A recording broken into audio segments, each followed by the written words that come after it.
जय श्री सीताराम, जय श्री राधे श्याम। कल हमने पढ़ा था लास्ट यहाँ तक। नारद जी अपने हृदय में रूप का बड़ा अभिमान लेकर जिस समाज में जाकर बैठे थे, ये शिवजी के दोनों गण भी वहीं बैठ गए। ब्राह्मण के वेश में होने के कारण उनके इस चाल को कोई जान न सका।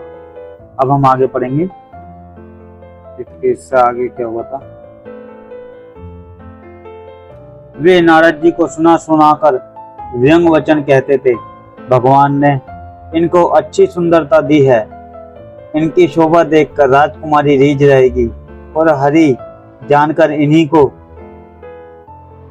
खास तरह से वरेगी। शिव जी के गण नारद जी से मजे ले रहे हैं उनको, क्योंकि उन गणों को दिखाई दे रहा था कि भगवान नारायण हरि ने इनको कौन सा रूप दिया है। फिर भी उनसे मजे ले रहे थे कि आप तो बहुत सुंदर लग रहे हो, हमें तो लगता है कि जो राजकुमारी है वो आपको अपना पति बनाएगी।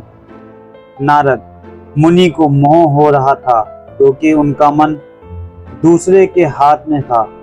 शिवजी के गण बहुत प्रसन्न होकर हंस रहे थे। यद्यपि मुनि उनकी अटपटी बातें सुन रहे थे, पर बुद्धि भ्रम में सनुए होने के कारण बातें उनकी समझ में नहीं आती थी। उनकी बातों को वे अपनी प्रशंसा समझ रहे थे।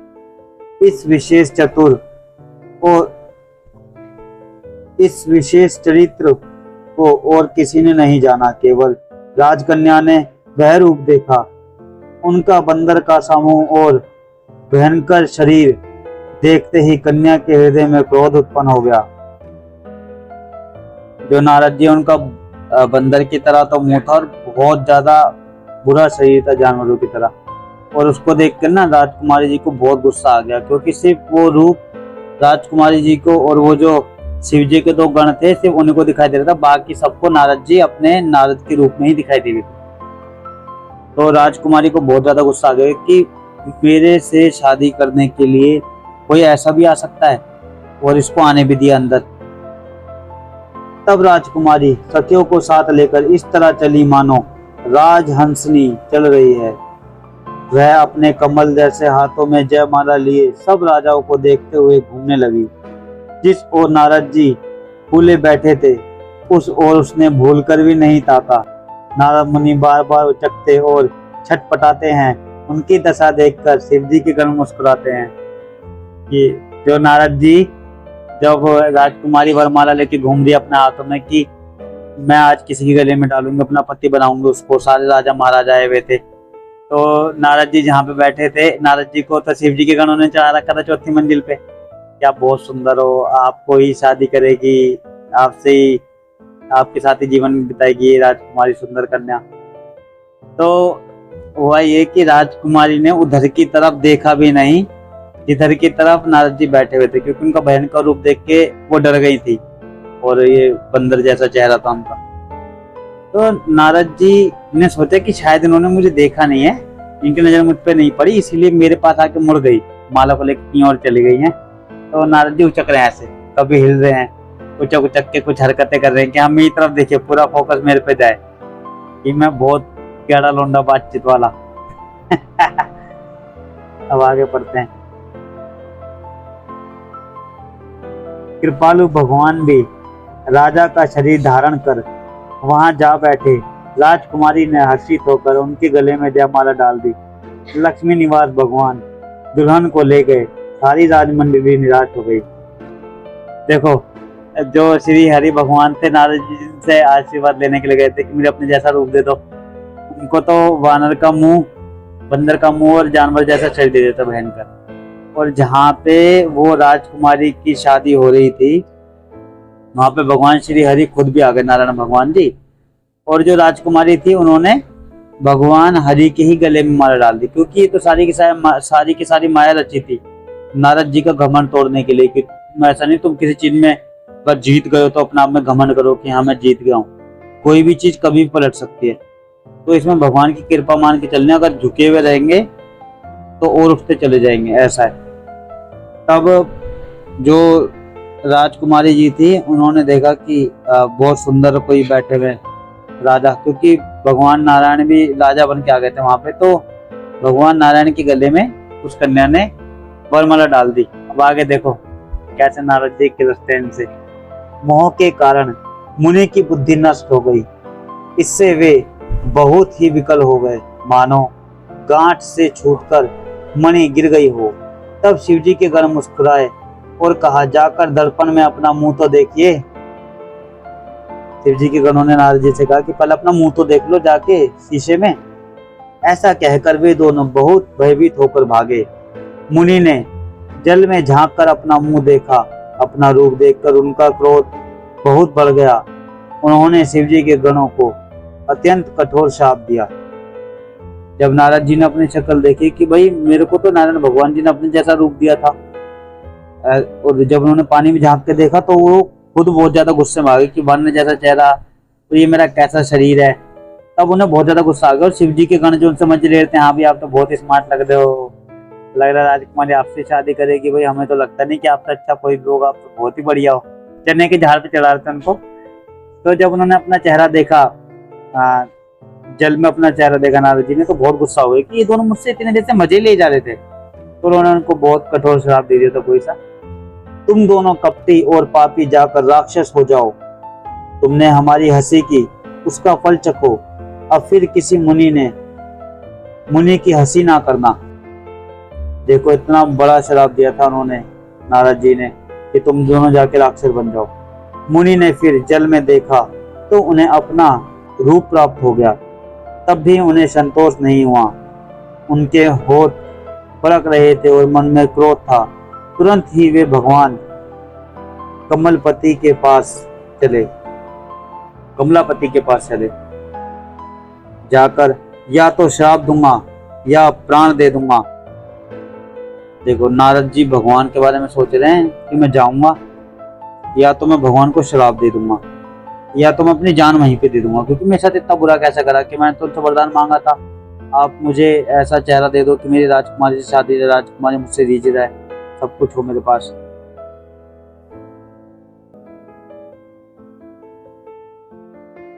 उन्होंने जगत में मेरी हंसी कराई। दैत्य के शत्रु भगवान हरि उन्हीं के बीच रास्ते में ही मिल गए।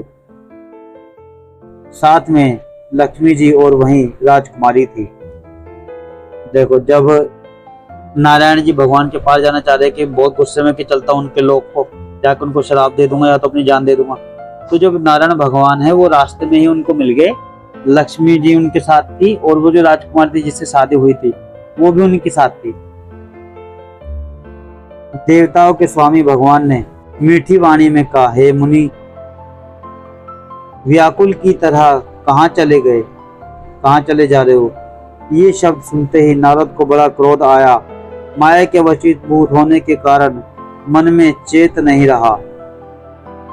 जैसे नारद जी ने भगवान की आवाज सुनी कि हाँ भगवान ने कहा कि ऐसे तुम परेशान होकर कहाँ पे जा रहे हो, तो वो समझ गए कि भगवान की आवाज है और बहुत ज्यादा गुस्सा हो गया भगवान की आवाज को सुन के। उन्होंने मेरे साथ ऐसा क्यों करा, इसमें मेरी क्या भलाई हो सकती है, जबकि मैंने कहा था कि जो मेरे लिए अच्छा हो वही करना।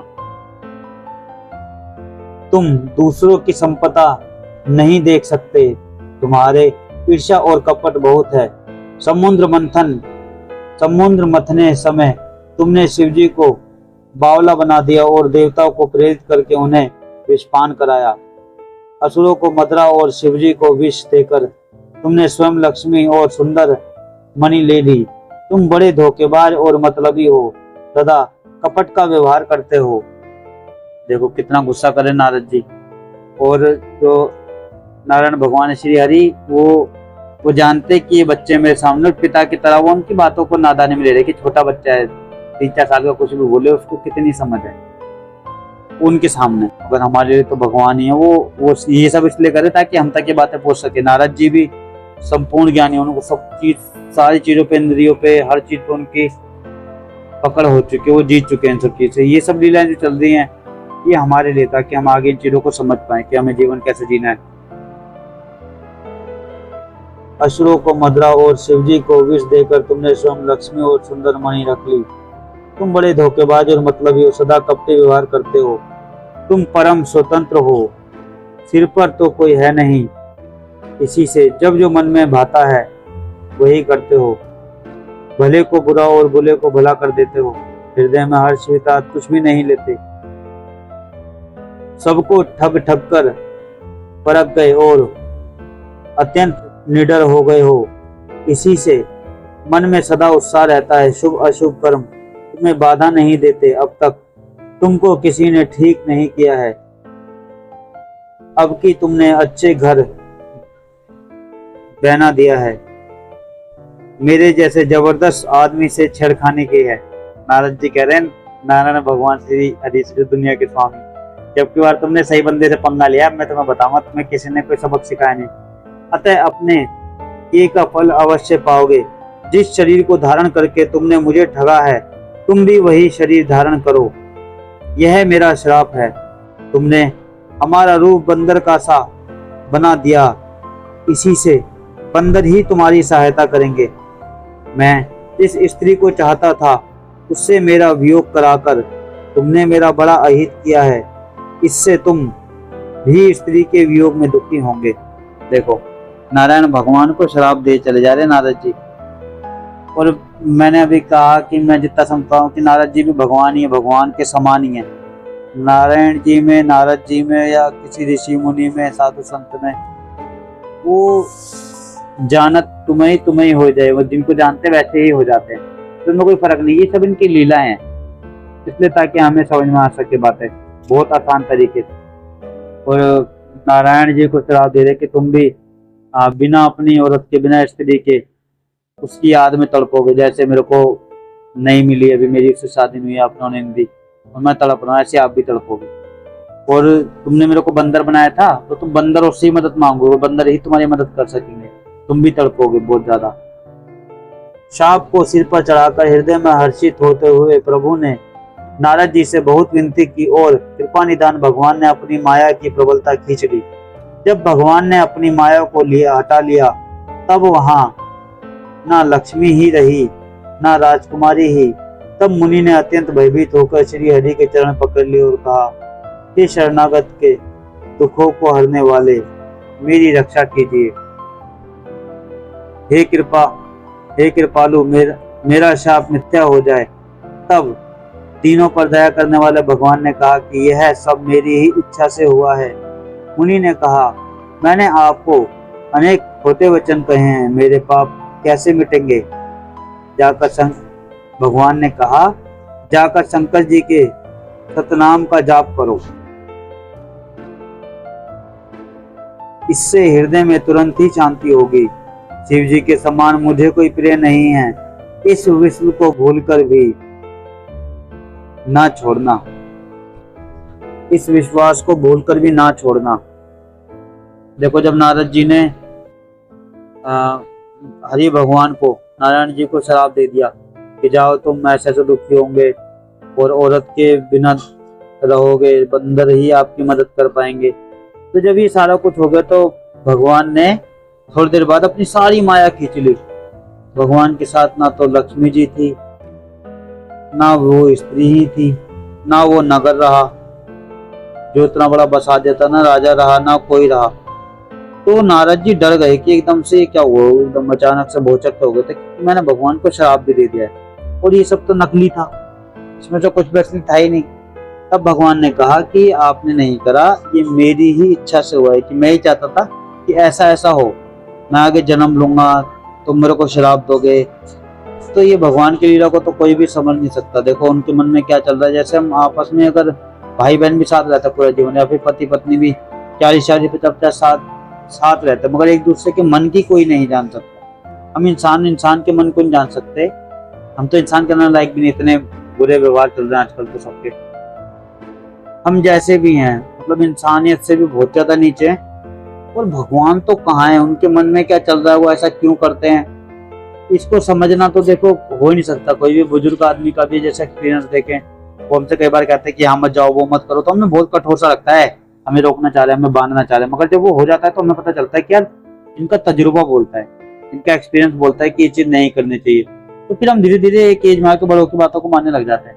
ऐसे भगवान तो इतने बड़े हैं, जैसे हमारे बड़े होंगे तो 80 साल के होंगे, 90 साल के होंगे, 85 साल के होंगे, मगर भगवान कितने साल के, लाखों करोड़ों साल के हैं। तो कितना एक्सपीरियंस होगा अगर इसी तरीके से देखा जाए तो उनकी बातों को मानना ही हमारे लिए सही है। और भगवान की सारी बातें यहाँ पे है। जिस ऋषि मुनि के मन में, ज्ञानी के मन में भगवान आ जाते हैं, भगवान की सारी लीला देख देख के ऐसे उन लोगों ने छाप रखी है यहाँ पे। और भगवान ने सारी माया की थी, तो उसके बाद ना नारद जी वो डर गए कि सब कुछ क्या हुआ, सब कुछ नकली था। तो भगवान ने उनसे कहा था कि तुम मेरा नाम जपना मत भूलना और शंकर जी के पास जाओ, वहां पे सतनाम का जाप करना, इससे हृदय में तुम्हारे शांति होगी। देखो, नारायण भगवान को नारद जी ने श्राप दिया, अभी दोनों अकेले रह गए थे वहां पे, जहाँ पे सब कुछ हो रहा था, नारायण भगवान और नारद जी। तो नारद जी बहुत ज्यादा डर गए और उनको बहुत बुरा भी लगा कि मैंने तो भगवान को श्राप दे दिया। फिर भी सोचो, भगवान भगवान क्यों, भगवान ने उनसे कहा कि तुम जाओ, तुम्हारे मन को शांति मिलेगी, तुम शंकर जी के पास जाके ऐसा ऐसा नाम जाप करना, उससे तुम ठीक हो जाओगे, तुम्हारा मन शांत हो जाएगा। देखो, अपने मन की नहीं सोची उस टाइम भी। हे मुनि, पुरारी शिव जी जिस पर कृपा करते हैं वह मेरी भक्ति नहीं पाता। हे मुनि पुरारी, शिव जी जिस पर कृपा नहीं करते वह मेरी भक्ति नहीं पाता। हृदय में ऐसा निश्चय करके जाकर पृथ्वी पर विचरो, अब मेरी माया तुम्हारे निकट नहीं आवेगी।